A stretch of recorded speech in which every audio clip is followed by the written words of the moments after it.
Petrol डिझेलचा पुरेसा साठा जिल्ह्यामध्ये उपलब्ध आहे। एक अशा पद्धतीचं काहीतरी चर्चा होती की उधारीवर किंवा क्रेडिटवर कंपन्या डिझेल पेट्रोल पंप धारकांना देत नाही, पण ही पूर्ण कंपन्यांची नॅशनल पॉलिसीच आहे।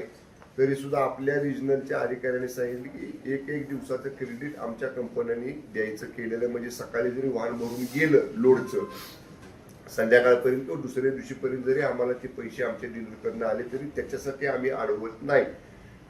पेट्रोल याचा सुद्धा पुरेसा साठा आपल्या जिल्ह्यात लागणार तेवढा आपल्याकडे उपलब्ध आहे।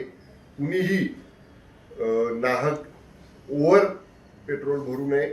माझी जिल्हावासियांना विनंती आहे, एक दोन किस्से आपण टीव्हीवर पाहिले, जास्त 2 चाकी गाडीमध्ये पेट्रोल भरलं आणि त्याचा भडका झाला। सुदैवानं कोण त्याच्यात दगावलं नाही, पण त्यामुळं धोका देखील होऊ शकतो। काही लोकांना सवय असते खेडेगावामध्ये की टाक्या भरून ठेवायच्या डिझेलच्या पेट्रोलच्या घरामध्ये, ते सुद्धा धोकादायक आहे। असं सुद्धा कोणी करू नये।